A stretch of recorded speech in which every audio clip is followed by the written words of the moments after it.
राधा कृष्ण तत्व के सबसे बड़े प्रेमी कौन है?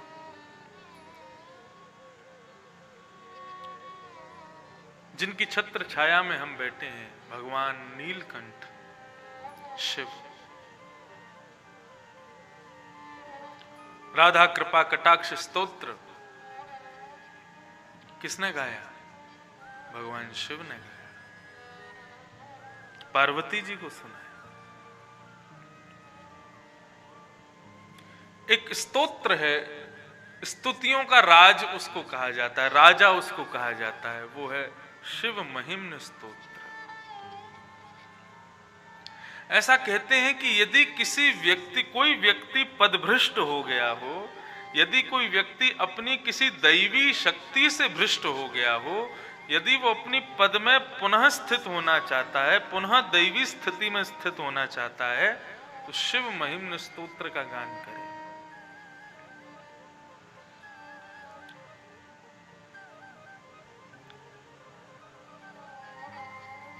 सावधानी से सुनिएगा।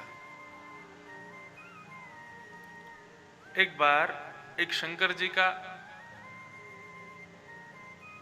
भक्त था। रोज शंकर जी पर ब्रह्म मुहूर्त में बिल्व पत्र चढ़ाता था। लेकिन बिल्व पत्र कैसे चढ़ाता था? एक राजा के बगीचे से बिल्व पत्र चुरा करके चढ़ाता था, और एक आध बिल्व पत्र चढ़ा दे ऐसा नहीं, जितने उसके आंखों के आगे पड़ जाते सबको ले जाता और जाकर के शंकर जी पर अर्पित कर देता। राजा भी शिव भक्त था। राजा जब बिल्व पत्र लेकर के शंकर जी की अर्चना के लिए प्रस्थान करता, आओ विराज।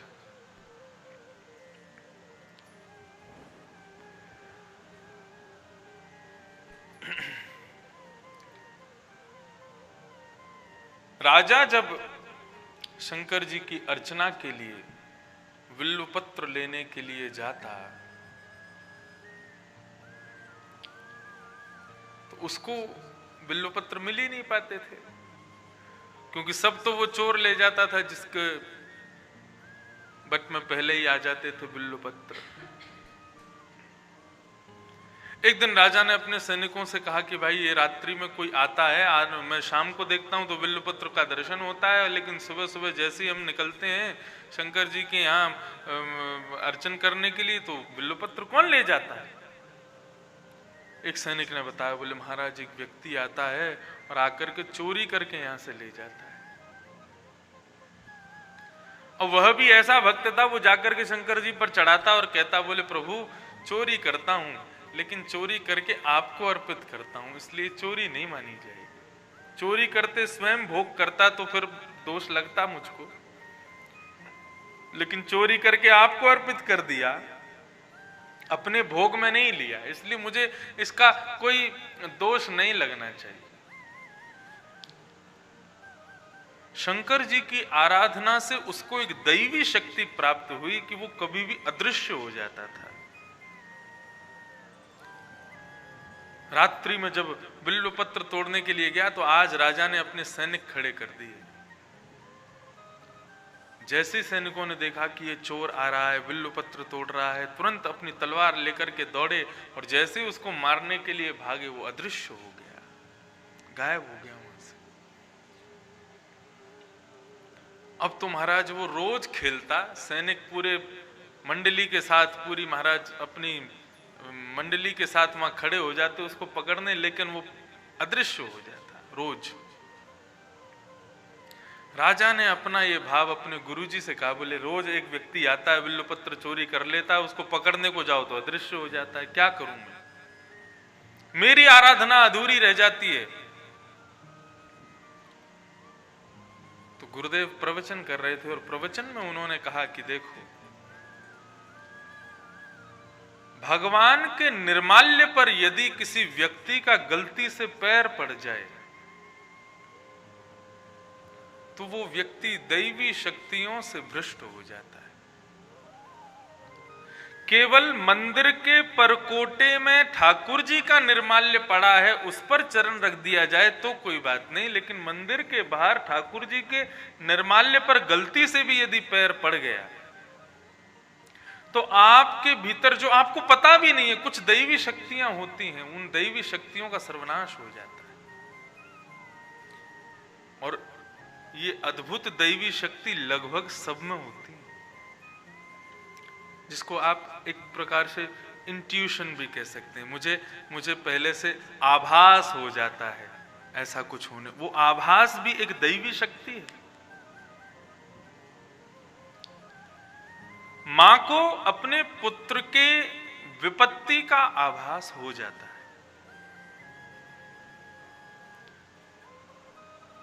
कई बार आप लोग नए नए घरों में जाते हैं तो आप क्या करते हैं, आप जाते घर का सौंदर्य नहीं देखते, घर कितना भी सौंदर्य हो, आप वहां की वाइब्स को कैप्चर करना शुरू कर देते हैं।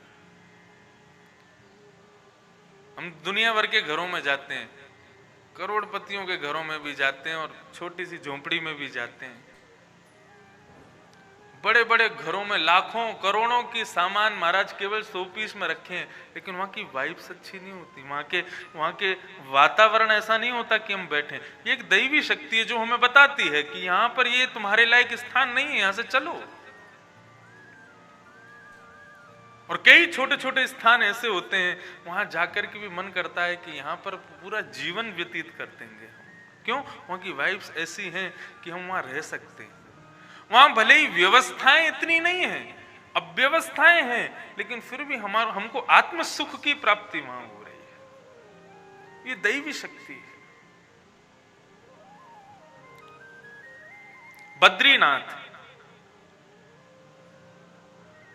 बद्रीनाथ व्यवस्थाओं से युक्त नहीं है,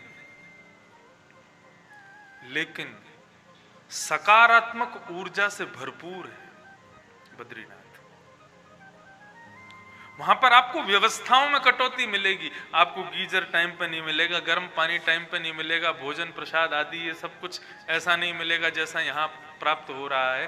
वहां किसी ना किसी प्रकार का थोड़ा बहुत लेश तो रहेगा, लेकिन वहां से निकलने में आपको तकलीफ होगी। क्यों? क्योंकि वहां की सकारात्मक ऊर्जाएं आपकी आत्मा का भोजन है, वो आपकी आत्मा का पोषण कर रही है।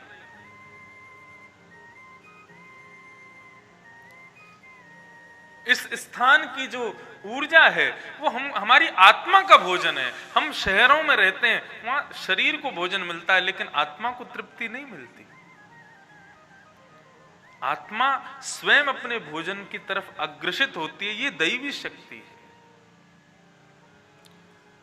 माफ कीजिए, यदि बद्रीनाथ जाकर के भी वहां की सकारात्मक ऊर्जा में आपका मन नहीं लग रहा है, तो आप अपनी दैवी शक्ति से पदभ्रष्ट हो चुके हो।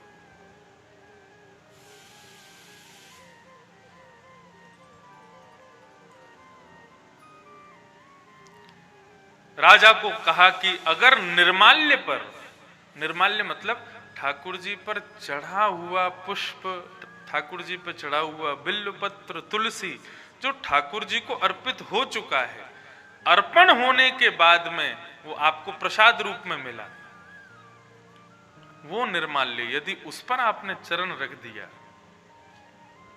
तो आप अपनी कुछ अज्ञात दैवी शक्तियों से भ्रष्ट हो जाओ। राजा ने यही किया। शंकर जी पर चढ़े हुए बेल पत्रों को लेकर के गया और जाकर के अपने पूरे बगीचे में फैला दिया, नीचे जमीन में बिछा दिया। बोले रात्रि में चोर आएगा, बहुत गायब होता है ना, जैसे ही पैर रखेगा उसकी शक्ति क्षीण हो जाएगी। अर्धरात्रि का समय और वो चोर जब जैसे ही आया, वो तो मुस्कुराता हुआ आता था। बोले मुझे कोई पकड़ ही नहीं सकता है, शंकर जी की इतनी बड़ी कृपा है मेरे ऊपर।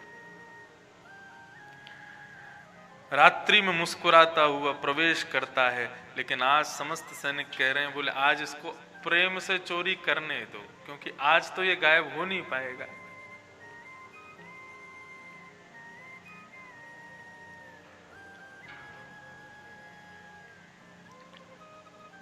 वहां पर बिल्व पत्रों की चोरी करने लगा। इतने में ही समस्त सैनिकों ने जाकर के उस पर आक्रमण करना शुरू किया। सबको कहता आओ आओ आओ, पकड़ो पकड़ो पकड़ो। जैसे ही पकड़ने के लिए जा, अब वो जैसे ही उसने सोचा कि मैं अंतर ध्यान हो जाऊं, लेकिन आज वो अंतर ध्यान नहीं हो पाया, सैनिकों ने पकड़ लिया। बोले बहुत अंतर ध्यान होता है, बहुत गायब होता है, आज होके दिखा। अब तो वो घबराने लगा, शंकर जी का स्मरण करने लगा। बोले हे प्रभु, मैंने कभी भी बिल्वपत्र चोरी करके किसी ऐसी वस्तु की चोरी नहीं की जिससे मेरा घर का भरण पोषण होता हो। मैंने तो आपको प्रसन्न करने के लिए बिल्वपत्र चोरी किए थे। प्रभु मेरी रक्षा करो। राजा अपने राजमहल से तलवार लेकर के आ रहा है, आज इसका सर धड़ से अलग मैं करूंगा। भयभीत हो रहा है, खूब कोशिश करता है बार बार कि मैं अंतर ध्यान हो जाऊं, अंतर ध्यान हो जाऊं, लेकिन आज अंतर ध्यान नहीं हो पा रहा था। जैसे ही राजा ने जाकर के महाराज अपनी तलवार को उठा करके उसका सर धड़ से अलग करने का, केवल प्रहार मात्र करने का प्रयास करने लगा, इतने में ही ना जाने उस चोर को क्या हुआ, उसने शिव महिम्न स्तोत्र का गान करना शुरू कर दिया। जैसे ही शिव महिम्न स्तोत्र का गान किया, शिव महिम्न स्तोत्र का प्रथम श्लोक गाते ही उसकी जो दैवी शक्ति जो जिससे वो भ्रष्ट हो चुका था, वो उसे पुनः प्राप्त हो गई और वो वहां से अंतर ध्यान हो गया। ये बल है शिव महिम्न स्तोत्र का। लेकिन मैं ये बात क्यों कह रहा हूं? ऐसे बल स्वरूप, ऐसे प्रमाण स्वरूप, ऐसे बलवान स्वरूप शिव महिम्न स्तोत्र का गान करने से भूली हुई, बिछड़ी हुई, भ्रष्ट हुई विद्या भी हमको प्राप्त हो जाती है। ऐसे भगवान शिव भी किशोरी जी का स्मरण करते हैं, श्री राधा रानी का स्मरण करते हैं। विचार करो, जिन शिवजी के स्तुति का गान करने मात्र से इतने बड़े बल की प्राप्ति होती है, वो शिव भी नित्य कैलाश पर विराजमान होकर के नेत्र बंद करके स्मरण करते हैं। राधा कृपा कटाक्ष से पूर्व ये कथा बताई गई है। पार्वती जी जाकर के कहती हैं शंकर जी से कि आप संहार के देव हैं, लेकिन मैं देखती हूं नारायण का दर्शन आपको रोज हो जाता है, ब्रह्मा जी का दर्शन आपको रोज हो जाता है, लेकिन फिर भी नेत्र बंद करके आप किसका स्मरण करते हो? तब पार्वती जी को भगवान शिव अपने हृदय की बात बताते हैं और कहते हैं कि देवी, मैं जिनका स्मरण करता हूं उनका स्मरण नारायण भी करते हैं, ब्रह्मा भी करते हैं, कृष्ण भी करते हैं, संपूर्ण विश्व उनका, संपूर्ण देव उनका स्मरण करते हैं। ऐसी ब्रज की आह्लादनी शक्ति श्री राधा रानी है। तब भगवान शिव ने पार्वती जी को राधा कृपा कटाक्ष स्तोत्र सुनाया।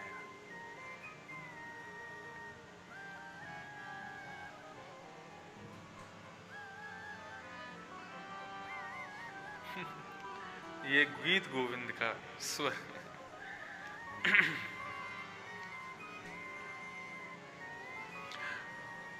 तो अभी कार्तिक मास चल रहा है, भगवान शिव की सन्निधि में बैठे हो आप लोग, वो शिव भी जिनका स्मरण करते हैं, ऐसी किशोरी जी के कृपा कटाक्ष स्तोत्र का गान जरूर कीजिए। हम लोग बड़भागी हैं, ऋषिकेश की पावन भूमि में कृष्ण उद्धव संवाद का श्रवण कर रहे हैं। कल कृष्ण उद्धव संवाद प्रारंभ हुआ और प्रसंग कुछ इस प्रकार प्रारंभ हुआ कि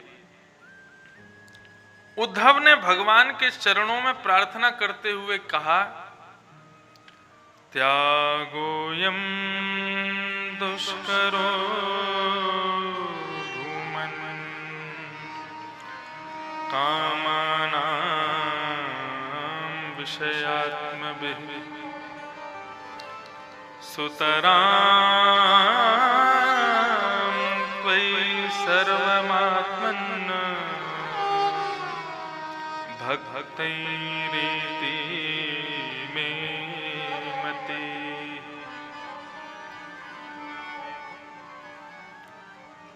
हे प्रभु, आप मुझसे कह रहे हैं कि तू त्याग कर। बहुत ध्यान से सुनिएगा, बहुत सावधानी से सुनिएगा। भगवान उद्धव को कहते हैं कि उद्धव तुम त्याग करो। किनका त्याग करो? तम तु सर्वम परित्यज्य स्नेहम स्वजन बंधुषु। अपने बंधुओं से, मित्रों से, अपने परिवार से, अपने समस्त प्रेमियों से, अपने समस्त परिकरों का सबका त्याग करो। बंधु, त्याग किसे कहते हैं? त्याग शारीरिक नहीं होता, त्याग मानसिक होता है। व्यवहार जगत में कई बार आप उससे भी बातें करते हो जिससे बात करने का आपका मन नहीं होता। क्यों? क्यों? व्यवहार निभाना पड़ता है, लेकिन आप मन से उसका त्याग कर चुके हो। त्याग मन से होता है, शरीर से नहीं होता। शरीर से त्याग करना कई बार मुश्किल होता है। जानते हैं कि पति हमारा नास्तिक है, हम कथा सुनते हैं, हम भजन करते हैं, कीर्तन करते हैं, इसको पसंद नहीं है, लेकिन क्या करें, अब पति है, साथ तो रहना पड़ेगा। शरीर से साथ निभाओ, लेकिन मन से त्याग दो।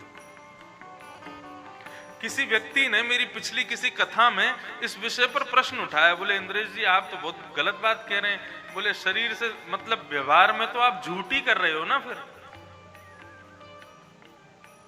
बंधुओं, भक्ति का पथ यही कहता है, संसार में केवल व्यवहार निभाओ, अपने हृदय की वास्तविकता केवल ठाकुर जी के संग लगाओ। हम मीराबाई सूरदास के समान इतने भक्तिमान नहीं हुए कि हम शरीर से भी सबका त्याग कर सके। हम संसारी लोग हैं, हमें शरीर का व्यवहार तो निभाना पड़ेगा। पति मन के मुताबिक नहीं है, पत्नी मन के मुताबिक नहीं है, पिता माता भाई बंधु गुरु कोई मन के मुताबिक नहीं है, तो उसका त्याग करना इतना आसान नहीं है। शरीर से त्याग करना मुश्किल है, मन से छोड़ दो, मन से त्याग कर दो। मन का त्याग श्रेष्ठ है।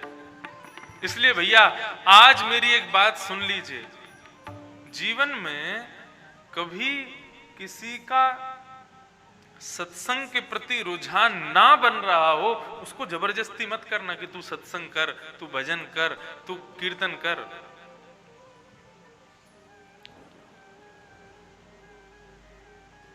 हम बच्चों के बहुत पीछे भी पड़े रहेंगे ना, या किसी के बहुत पीछे पड़े रहेंगे, तुम ऐसा करो ऐसा करो, पीछे पड़वा करके आप उससे भजन करवा के कहीं ना कहीं अश्रद्धा का दोष उत्पन्न करवा रहे हो।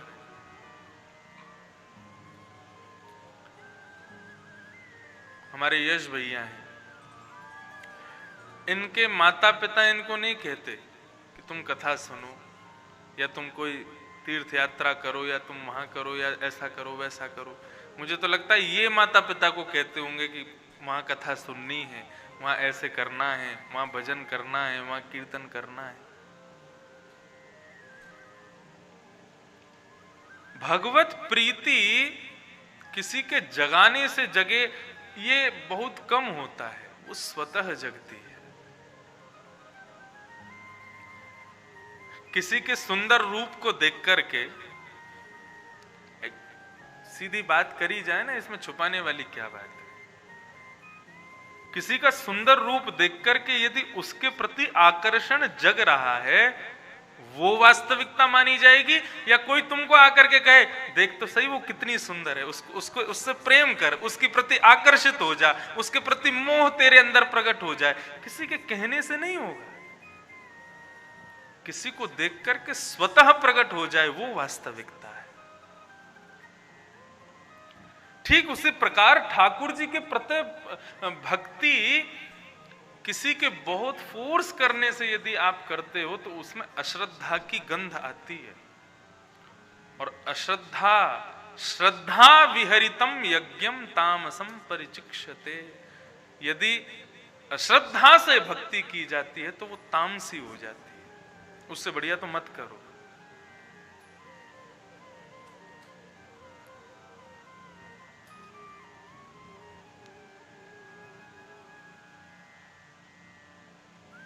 इसलिए बंधुओं, यदि जीवन में ऐसा कोई व्यक्ति है जिसके संग रहने से भगवत भजन में बाधा पड़ती है, मानसिक त्याग करो, मन से छोड़ो। और भगवान आज उद्धव को कह रहे हैं, उद्धव तम तु सर्वं परित्यज्य स्नेहं स्वजन बंधुषु।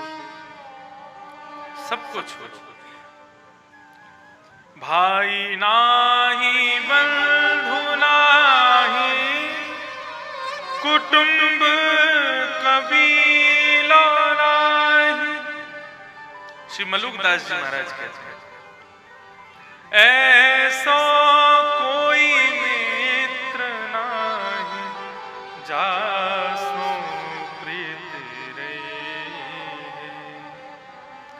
दीन बंधु दीनानाथ मेरी सुध लीजे। दीन बंधु दीनानाथ मेरी सुध लीजे। कहता मलूकदास छोड़ दे विरानियास। कहता मलूकदास छोड़ दे विरानियास। साचो नाम तेरो दाता साचो साचो नाम तेरो दाता।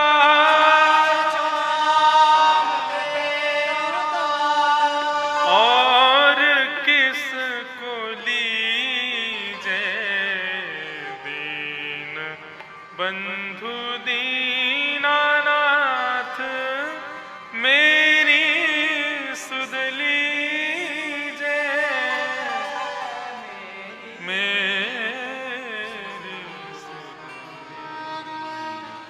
कहता मलूक दास छोड़ दे बिरानियास।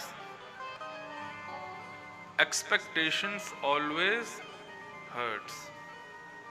आशा ही परमम दुखम और निराशा ही परमम सुखम।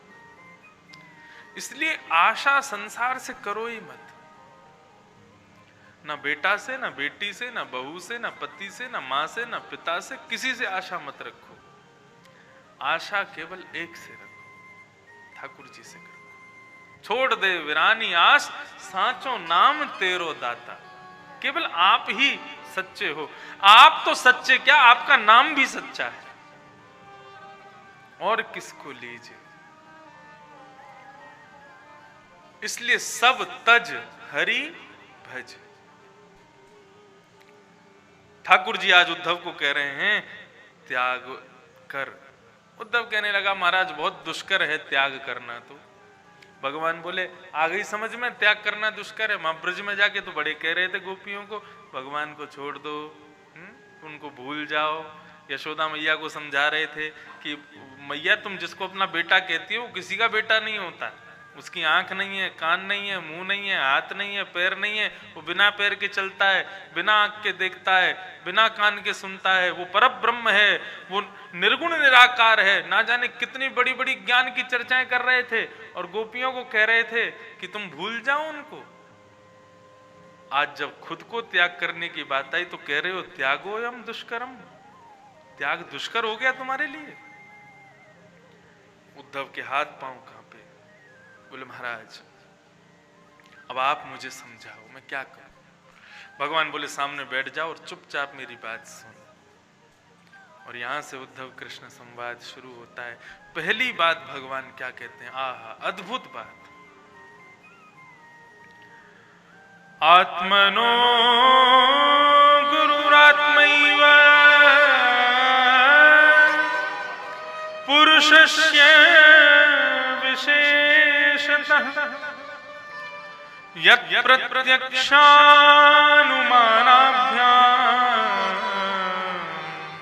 श्रेयो सावनुविन्दते। बंधुओं, ये उद्धव कृष्ण संवाद ये साधारण नहीं है, इसलिए इसको साधारण तरीके से सुनिएगा भी मत, कुछ विशेष है। अब यहां पर जो प्रसंग कहे जाएंगे, मैं 3 दिन से नहीं कहा कि पेन कॉपी लेके बैठो, लेकिन आज कहना चाहूंगा। अब लिखिएगा ठाकुर जी क्या बता रहे हैं। भगवान कह रहे हैं व्यक्ति जो स्वयं बंधन में होता है वो दूसरे को मुक्त नहीं कर सकता। जिसके खुद के हाथ बंधे हों वो दूसरे को कैसे खोलेगा। उद्धव, मैं चाहता हूं कि तुमसे भक्ति का प्रचार हो।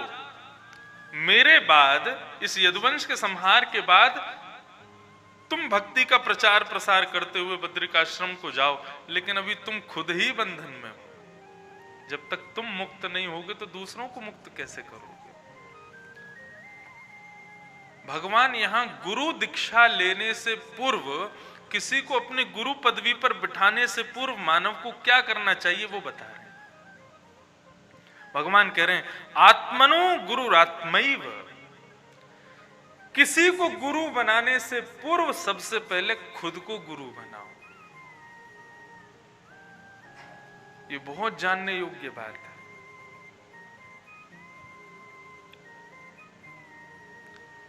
किसी को गुरु पदवी पर विराजमान करने से पूर्व पहले खुद को गुरु बनाओ।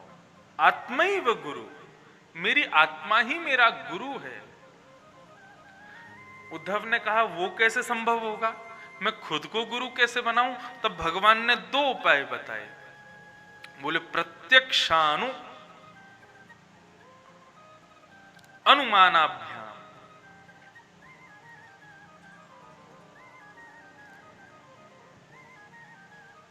मानव स्वयं की प्रक्रियाओं पर प्रत्यक्ष अनुभव करे। मेरी कौन सी प्रक्रिया ठीक है, कौन सी प्रक्रिया खराब है, किस प्रक्रिया को करने से मुझे संतुष्टि की प्राप्ति होती है, किस प्रक्रिया से मुझे असंतोष होता है। इन सब विषयों को लेकर के अपनी एक सूची बनाना शुरू करे। बहुत ध्यान से सुनिए। और तब क्या करे, अंत में आकर के देखे कि इन क्रियाओं को करने से मुझे अनुकूलता होती है। उन क्रियाओं का नियम बना करके उन क्रियाओं को करने मात्र से अपनी आत्मा को अपना गुरु बनाओ। आत्मा को गुरु बनाने का मतलब है स्वयं को अपना गुरु बनाना। जैसे कि अब उदाहरण में समझो,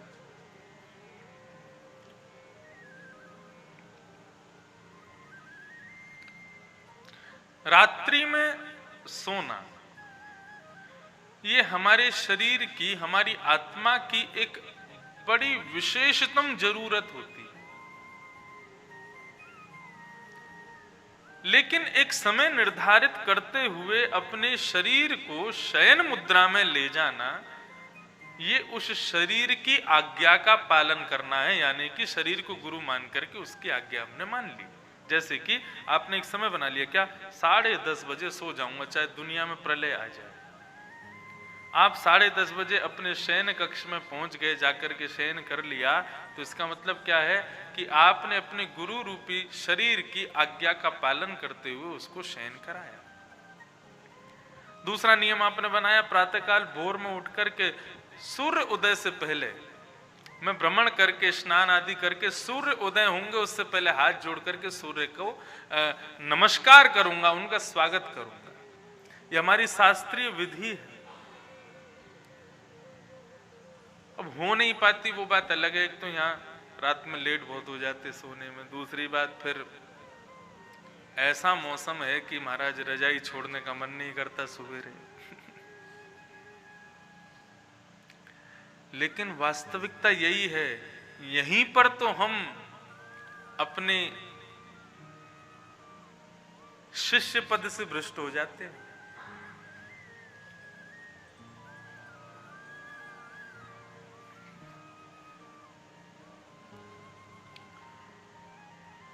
शास्त्राज्ञा करते हैं कि सूर्य उदय होने से पूर्व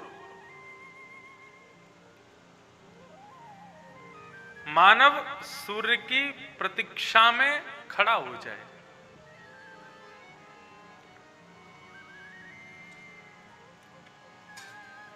और सूर्य उदय हो उससे पहले ही आकर के हाथ जोड़ करके खड़ा रहे, उनका स्वागत करे, प्रणाम करते हुए नमन करे। ये शास्त्र विधि है और दक्षिण में आज भी इसका पालन किया जाता है। लोग भले ही स्नान कितने भी बजे करें, लेकिन घर का कोई एक सदस्य ब्रह्म मुहूर्त में उठ करके सूर्य उदय से पहले अपने घर के बाहर वो बनाते हैं, वो क्या बोलते हैं, रंगोली वगैरह बनाएंगे। कुछ नहीं बना सकते तो कुछ भी रखेंगे, पुष्प आदि रख करके वहां दिया जरूर जलाएंगे। कुछ ना कुछ तो प्रत्येक घर के बाहर आपको सुबह सुबह मिलेगा ही मिलेगा। वो क्या है? दक्षिण भारत में आज भी लोग अपने घर के बाहर आसन बिछाते हैं कि इसलिए बोले सूर्य देवता पधारेंगे तो उनको बैठने के लिए आसन होना चाहिए। ये नियम हमारे जीवन में भी होना चाहिए। यदि इस नियम का पालन करते हैं तो शरीर गुरु है।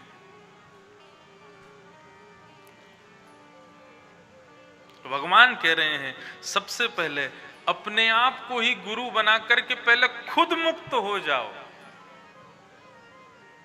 तब फिर किसी और को गुरु रूप में दर्शन करो। उद्धव बंधुओं, जैसे गीता में भगवान अर्जुन को ज्ञान प्रदान करते हैं, ऐसे ही यहां पर भगवान उद्धव को, इसको उद्धव गीता कहते हैं, ये उद्धव गीता है। यहां भगवान उद्धव को समझा रहे हैं, उद्धव पहले स्वयं मुक्त हो जाओ। जब स्वयं मुक्त हो जाओगे तभी तुम अपने किसी गुरु की बात पर विश्वास कर पाओगे। स्वयं ही बंधन में होगे तो सामने वाला कितना भी बताता रहे लेकिन तुम मुक्त नहीं हो पाओगे। और स्वयं मुक्त होने के लिए अपने आप को ही पहले अपना गुरु बनाओ। आत्मन्येव गुरु आत्मैव, अपने आप को गुरु बनाओ। और अपने आप को गुरु बनाने का भाव बताते हुए भगवान कहते हैं कि अब मैं तुम्हें एक कथा सुनाता हूं। मुझसे 22 पीढ़ी पूर्व भगवान कह रहे हैं हमारे कुल में एक महाराजा हुए जिनका नाम था यदु। यदु के कुल में हमारा जन्म हुआ, इसीलिए हमको यदुवंशी कहा जाता है। यदु महाराज जो थे, इनके पिता उन्होंने अपने पुत्र यदु से युवावस्था मांगी कि बेटा तुम अपनी युवावस्था दे दो। इनके बाकी के 3 भाइयों ने अपनी युवावस्था दे दी तो उनको राज्य दिया गया। उन्हीं के वंश में कुरुवंश में कौरव हुए जो अंत तक राज पदवी पर बैठे। लेकिन यदु ने अपने पिता से कहा पिताजी यदि मैं अपनी युवावस्था दे दूंगा आपको तो मेरी युवावस्था लेकर के आप माँ के साथ में रमण करोगे, लेकिन युवावस्था मेरी होगी तो मुझे पुत्र दोष लगेगा, मैं अपनी युवावस्था नहीं दूंगा। इन्होंने अपनी युवावस्था देने से मना किया तो यदु महाराज के पिता ने इनको श्राप दे दिया कि तुम कभी राजा नहीं बन पाओगे, तुम्हारे कुल में कोई राजा नहीं बनेगा। इसलिए अंत तक भगवान श्री कृष्ण राज्य गद्दी पर नहीं बैठे। द्वारिका के राजा भी कौन थे? उग्रसेन महाराज। मथुरा के राजा भी उग्रसेन थे, द्वारिका के भी राजा उग्रसेन थे। कृष्ण कभी राजा बने ही नहीं। बोले लेकिन यदु महाराज को श्राप जरूर लगा था उद्धव, लेकिन यदु महाराज को एक वरदान भी प्राप्त हुआ। क्या? यदु महाराज के और भी भाई थे, उनके उनके दूसरे भाइयों के कुल में ही ये सब पांडव कौरव हुए, लेकिन मैं उनके खानदान में, उनके कुल में मैंने जन्म नहीं लिया, मैंने यदु महाराज के कुल में जन्म लिया। क्यों? क्योंकि वे धर्मवान थे। ये उनको वरदान था कि मैं उनके कुल में जन्मा। भले ही इस कुल को श्राप था कि ये राज्य गद्दी पर नहीं बैठेगा, लेकिन फिर भी मैंने इसी कुल का चयन किया, इसी कुल में जन्म लिया। क्यों? क्योंकि हमारे पूर्वज यदु महाराज धर्मवान थे, धर्मनिष्ठ थे। ऐसे हमारे 22 पीढ़ी पूर्व हुए यदु महाराज। वो यदु महाराज एक बार कावेरी नदी के तट पर एक सुंदर पहाड़ की चोटी पर पहुंचे, तब वहां उन्होंने अजगर ऋषि का दर्शन किया। ये अजगर ऋषि कौन है? श्री दत्तात्रेय जी महाराज। श्री दत्तात्रेय का मैंने दर्शन किया। यदु महाराज ने दत्तात्रेय का दर्शन किया, और दत्तात्रेय का दर्शन करते हुए श्री यदु महाराज ने कहा कि भैया, ये कैसा ऋषि मैं देख रहा हूं अपने आगे? कुतो बुद्धिरियं ब्रह्मन् न कर्तु सुविशारद यामासाद्य भवाल्लोकं विद्वांश्चरति बालवत्। विद्वांश्चरति बालवत्। यदु महाराज जैसे कावेरी नदी के तट पर उस पहाड़ पर पहुंचे, तब उन्होंने ऊपर श्री दत्तात्रेय जी को देखा, और दत्तात्रेय जी को देख करके कहने लगे, बोले आप देखने से विद्वान के समान प्रतीत होते हैं। आपके आभा मंडल को देख करके, आपके शरीर के संपूर्ण अंग को देख करके ऐसा लगता है कि आप बहुत बड़े विद्वान हैं, लेकिन बालवत चरति,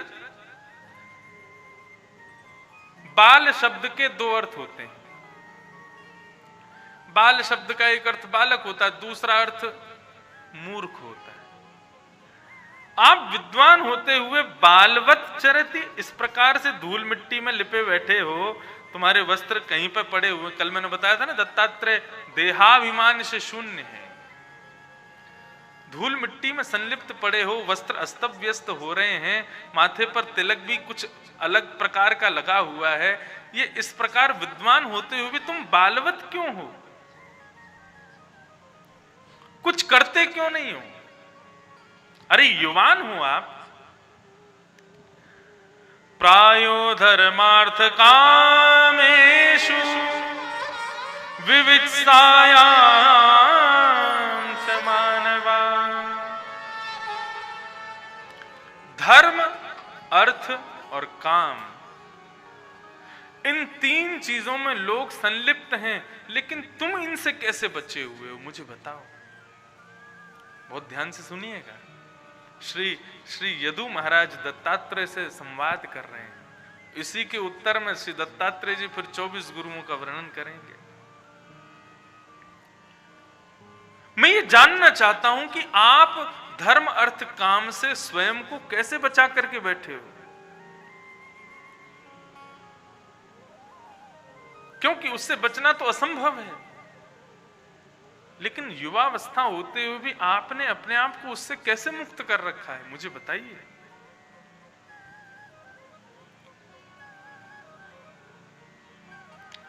इस प्रकार सब कुछ पूछते हुए अंत में कहते हैं कि आप मुझे बताइए, त्वम ही न पृच्छताम ब्रह्मन् न आत्मानंद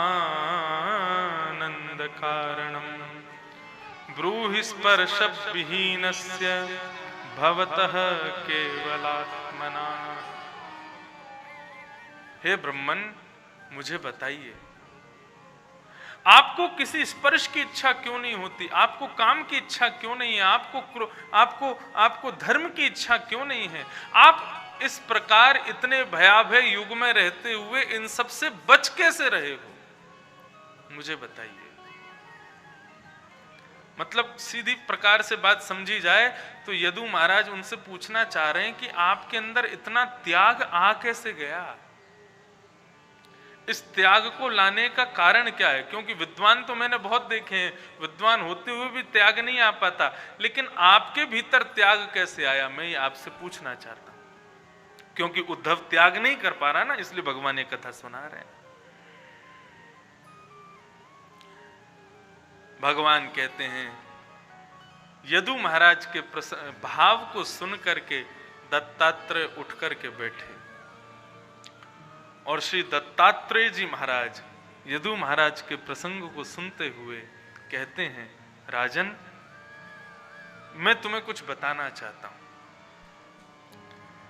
मैंने अपने जीवन में 24 गुरु बनाए हैं, जिन गुरुओं की शिक्षा से मैंने अपने जीवन को ऐसा बनाया कि मैं किसी में आकर्षित नहीं होता, किसी के प्रति मेरा कोई सन्निकर्ष नहीं होता, किसी के प्रति मेरी आसक्ति नहीं होती, मैं काम क्रोध लोभ मोह आदि से सबसे बचा हुआ हूं। ये सब कैसे मेरे जीवन में आया? मेरे 24 गुरुओं की शिक्षा से मैंने ये सीखा है। आपके 24 गुरु कौन हैं? तब दत्तात्रेय अपने 24 गुरु का वर्णन करते हैं। पृथ्वी वायुराकाश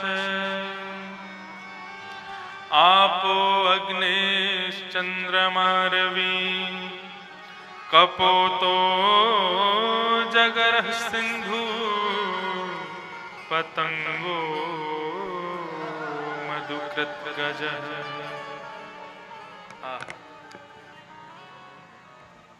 एक बात आपको पहले ही बता दें, कभी भी किसी व्यक्ति के प्रभाव पर आकर्षित मत होइएगा, व्यक्ति के स्वभाव को परखिएगा।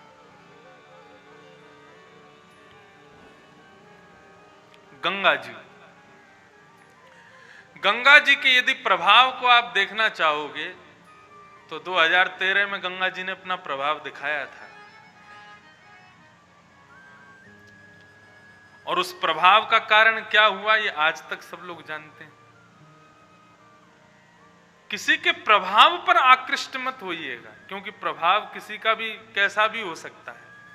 मानव के सदैव स्वभाव पर आकृष्ट होइएगा। श्री दत्तात्रेय जी महाराज ने 24 गुरु बनाए, लेकिन प्रत्येक गुरु के प्रभाव को नहीं देखा, उसके स्वभाव को देखा। आइए प्रारंभ करते हैं इन 24 गुरुओं की मंगलमयी गाथा। मेरे सबसे पहले गुरु का नाम है पृथ्वी। दत्तात्रेय कह रहे हैं, मैंने अपना सबसे पहला गुरु बनाया किसको? पृथ्वी को। आप लोग एक काम कर सकते हैं, एक बार ये दत्तात्रेय के 24 गुरुओं का प्रसंग मैंने आज हमारी कथा में पधारे हैं बंबई से मधुसूदन अग्रवाल जी, इनके निवास पर एक बार इनको 24 गुरु सुनाए थे। तो ये एक बहुत अच्छा काम करते थे कि जो भी प्रभाव स्वभाव श्रीमद् भागवत में 24 गुरुओं के दत्तात्रेय बताते हैं उसको तो लिखते ही थे, फिर ये स्वयं भी चिंतन मनन करते थे कि पृथ्वी का और क्या गुण है जिससे हम सीख सकते हैं। ये फिर उसको लिखते थे, फिर मुझे बताते थे। ये क्रिया अच्छी है। जो भगवान यहां बता रहे हैं वो प्रभाव स्वभाव तो आप जानिएगा कि हमने पृथ्वी से क्या सीखा, ये सीखा, भगवान ने ये बताया। अब उस पर खुद मनन चिंतन कीजिए, पृथ्वी का और क्या गुण है, हम और क्या सीख सकते हैं पृथ्वी से। इस प्रकार इन 24 गुरुओं की चर्चा से जीवन में कुछ आए ना आए लेकिन त्याग जरूर आ जाएगा। मैंने पृथ्वी से क्या सीखा? दत्तात्रेय कह रहे हैं, भूतैराक्रम्यमाणोऽपि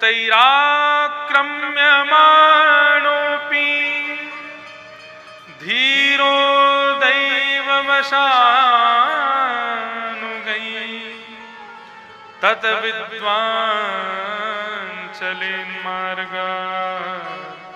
वशिक्षम छिते व्रतम। पृथ्वी से मैंने क्या सीखा?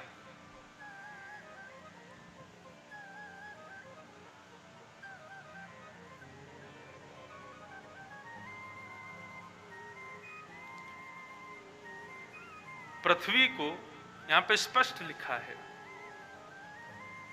प्रत्येक मानव, चाहे वो पुण्यात्मा हो, चाहे वो दुष्टात्मा हो, चाहे वो कैसा भी क्यों ना हो, प्रत्येक व्यक्ति अपने पैरों से पृथ्वी को कुचल रहा है, लेकिन फिर भी पृथ्वी धैर्यवंत होकर के सबके भार को सहन कर रही है। मानव को चाहिए इसी प्रकार पृथ्वी की तरह धैर्यवान बने। धैर्य, धर्म के 10 लक्षण हैं, उनमें सबसे पहला लक्षण है धृति, यानी कि धैर्य, पेशेंस। हमारे अंदर पेशेंस नहीं होता, धैर्य नहीं है बिल्कुल भी। प्रत्येक क्षण यही लगा रहता है कुतूहल मन में, क्या कर लें, क्या कर लें, कब हो जाए, लेकिन कितनी जल्दी हो जाए, मुझे ये प्राप्त हो जाए, वो प्राप्त हो जाए, ऐसा हो जाए। धृति नहीं है हमारे भीतर, धैर्य नहीं है। लेकिन पृथ्वी का एक गुण है, वो धैर्यवान है, वो सबको सहन करती है, कभी अपने भार को प्रकट नहीं करती। लेकिन बंधुओं, कहीं कहीं लिखा ऐसा मैंने पढ़ा है कि पृथ्वी को सबसे ज्यादा भार किसका लगता है? कोई बहुत स्थूल व्यक्ति है, कोई बहुत मोटा व्यक्ति है, उसका भार लगता है, ऐसा नहीं है। कई बार हम लोग क्या करते हैं कि कहीं घूम रहे हैं रोड पे, तो कोई बहुत मोटा व्यक्ति यदि दिख जाता है तो हम आपस में चर्चा करते हैं, देखो पृथ्वी पे भार घूम रहा है, पृथ्वी पे बोझ बन के घूम रहा है। कोई बहुत ज्यादा फूला हुआ किसी का शरीर हो, उससे पृथ्वी को भार लगता है, ऐसा नहीं। पृथ्वी को किसका भार लगता है? तो कहते हैं असत्य संभाषण करने वाले व्यक्ति का पृथ्वी को भार लगता है। भीष्म पितामह का वो प्रसंग याद आया, स्वनिगममपहाय मत्प्रतिज्ञा मृतमधिकर्तुमवप्लुतो रथस्थः धृतरथचरणो भयाशलद्गुः हरिरिवहन्तुमिभं गतोत्तरीय। भगवान ने महाभारत युद्ध में यह संकल्प धारण किया कि मैं शस्त्र धारण नहीं करूंगा, और भीष्म पितामह ने ये संकल्प धारण किया, वासुदेव कर चक्र न धरहि तो तुमको मुख न दिखाऊं, लाजत है मेरी गंगा जननी में शंतनु सुत न कहाऊं। यदि वासुदेव कृष्ण ने महाभारत युद्ध के बीच में शस्त्र धारण नहीं किया, मैं गंगा का बेटा नहीं, मरूंगा तो मेरा शव उल्टा गिरे। वहां कृष्ण ने प्रतिज्ञा की मैं शस्त्र नहीं उठाऊंगा, और यहां भीष्म पितामह प्रतिज्ञा कर रहे हैं कि भाई 18 दिन के युद्ध में यदि मैंने शस्त्र ग्रहण नहीं करवाया तो मेरा नाम भी भीष्म पितामह नहीं। प्रतिज्ञा मतलब क्या होता है? प्रतिज्ञा को आज की साधारण भाषा में क्या कहें? हाँ, वो कह लें कसम जैसी हो गई एक। हाँ, संकल्प ले लिया, प्रतिज्ञा ले ली, मैंने कसम खाई है कि मैं ये नहीं करूंगा। अच्छा, एक बात कहें,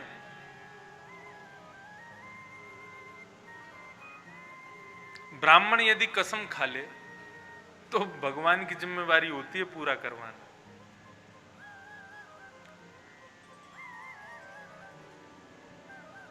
बाकी यदि कोई कसम खा लें, क्षत्रिय वैश्य आदि, तो उनकी खुद की जिम्मेवारी होती है पूरा करो। और कहीं शास्त्र में ऐसा वर्णन है कि ब्राह्मण यदि कोई कसम, कोई संकल्प ले ले, कोई प्रतिज्ञा ले ले और वो पूरा करने में लग जावे लेकिन पूरा ना कर पावे, भगवान पूरा करवाते हैं। और बाकी क्षत्रिय वैश्य आदि वर्णाश्रमी यदि वैष्णव हैं, भगवत भक्त हैं, तो यदि संकल्प ले लें तो भी भगवान पूरा करते हैं। लेकिन कोई यदि वैष्णव नहीं है और संकल्प ले ले, प्रतिज्ञा ले ले कि मैं ऐसा करूंगा, और यदि वो पूरा ना करे 2000 वर्ष के लिए नरक जाना पड़ता है।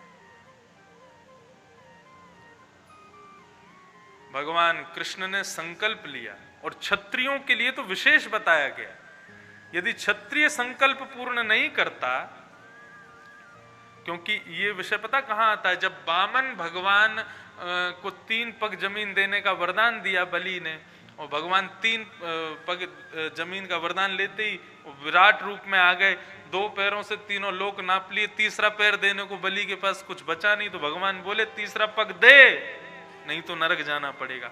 वहां पर भगवान सबका बताते हैं कि कोई संकल्प यदि करता है, कोई यदि प्रतिज्ञा लेता पूरा नहीं करता, तो उसको कैसे भोगना पड़ता है। तो वहां भगवान 2 लोगों का नाम लेते हैं, एक तो मेरे वैष्णव परम भक्त और दूसरे ब्राह्मण। यदि ये 2 संकल्प ले लें तो पूरा करने का जिम्मेवारी मेरी बन जाती है, इनको पूरा करवाओ। तो क्षत्रिय यदि अपना संकल्प पूरा ना करे, अपनी प्रतिज्ञा तोड़ दे, तो उसको 2000 वर्ष के लिए नरक जाना पड़ता है। यहां महाराज वासुदेव कृष्ण बिना हाथ में शस्त्र लिए महाभारत युद्ध कर रहे थे, लेकिन इतने में ही भीष्म पितामह ने देखा कि बिना हाथ में शस्त्र लिए ये अपनी प्रतिज्ञा पूरी कर लेंगे, और यदि मैंने इनकी प्रतिज्ञा नहीं तोड़ी तो मेरी प्रतिज्ञा टूट जाएगी। तुरंत धनुष में बाण चढ़ाया महाराज, और अर्जुन को केंद्र में लेकर के जैसे ही बाण छोड़ने लगे, ठाकुर जी ने जैसे ही देखा कि महाराज भीष्म पितामह बाण छोड़ रहे हैं अर्जुन के ऊपर, अर्जुन है मेरो प्राण, मैं हूं अर्जुन को प्राण, अर्जुन के जीवन को जीवन हमारो है। भगवान ने प्रतिज्ञा वचन दिया था, यदि इन 5 में से एक का भी बाल बांका हुआ मुझे भी जाना पड़ेगा, और उसमें भी अर्जुन जो मेरी आत्मा है, इसकी रक्षा करना मेरा दायित्व है। अर्जुन की रक्षा की भावना से भीष्म पितामह से बचाने के लिए भगवान रथांग पाणे बनकर के रथ से कूदे हैं, और रथ के टूटे हुए चक्के को जैसे ही भुजा में उठाया और उठा करके मारने के लिए भीष्म पितामह की ओर दौड़े, तो भीष्म पितामह ने जैसे ही देखा इन्होंने हाथ में शस्त्र उठा लिया, जैसे ही शस्त्र उठाया भीष्म पितामह ने अपने धनुष बाण नीचे रख दिए और ताली बजाने लगे, वाह वाह वाह वाह, आपने तो प्रतिज्ञा ली थी कि आप शस्त्र नहीं उठाओगे। आप कहो मैं शस्त्र बिन भूमि हरहूं सब भार, तू हमको क्षत्रिय ना गिने, बोल ही वचन विचार। भीष्म पितामह कहने लगे, बड़ी बड़ी प्रतिज्ञा ले रहे थे, मैं शस्त्र नहीं उठाऊंगा, मैं तो बिना शस्त्र के ही भूमि के भार को हल्का कर दूंगा। अरे कन्हैया, तुम अकेले क्षत्रिय नहीं हो, ये भीष्म पितामह भी क्षत्रिय है। कहां गई तुम्हारी प्रतिज्ञा, क्यों उठाया शस्त्र? अद्भुत प्रसंग। डार चक्र हरि हस पड़ो, दियो उत्तर ब्रजराज।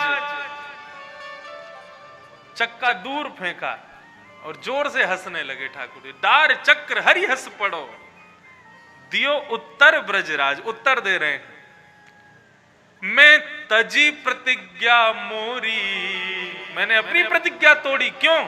तोरी प्रतिज्ञा काज, तुम्हारी प्रतिज्ञा के लिए। अरे भीष्म पितामह, तुमने वचन लिया था, तुमने प्रतिज्ञा ली थी कि कृष्ण ने यदि शस्त्र नहीं उठाया तो मैं गंगा का बेटा नहीं, मैं भीष्म पितामह नहीं, अपना मुख नहीं दिखाऊंगा यदि मर भी जाऊंगा तो। और यदि तुम मरते समय उल्टे गिरे, मुंह नीचे करके गिरोगे, तो फिर अंतिम समय में मेरा दर्शन कैसे करोगे? और मेरा दर्शन नहीं कर पाओगे तो फिर मेरे वैष्णव भक्त की लाज कैसे बचेगी? इसलिए भैया मैंने अपनी प्रतिज्ञा तोड़ दी है, लेकिन तुम्हारी प्रतिज्ञा जीवित है, ताकि जब तुम मरो तो तुम्हारा शव सीधा गिरे, ताकि अंतिम क्षण में तुम मेरा दर्शन कर सको। इसलिए मैंने अपनी प्रतिज्ञा तोड़ दी। तो उस समय बताते हैं कि जब भगवान ने अपनी प्रतिज्ञा तोड़ी तो पृथ्वी कांपने लगी। क्यों? क्योंकि पृथ्वी को झूठे का भार सहन नहीं होता, और झूठ बोलने वाला जब भगवान ही हो जाए तो पृथ्वी कहां से सहन करे? कोई साधारण व्यक्ति झूठ बोले तो चल ठीक है, पृथ्वी थोड़ी बहुत तो सहन कर ही लेगी। जिसने पृथ्वी को बनाया और पृथ्वी के अंदर ये गुण दिया कि झूठे का भार तुझसे सहन होगा नहीं, ऐसे गुण देने वाले भगवान ही झूठ बोलेंगे तो फिर पृथ्वी कहां से टिकेगी? तो भी वहां वर्णन आता है, गतोत्तरीय, ठाकुर जी का जो उत्तरीय काली काली शॉल ठाकुर जी अपने कंधे पर डालते हैं, वो ठाकुर जी की शॉल जैसे ही ठाकुर जी ने प्रतिज्ञा तोड़ी तो अपने आप नीचे गिर गई। वैष्णवों ने, संतों ने इस पर अपने भाव बताए। बोले क्यों गिर गई? बोले पहला भाव तो बताया कि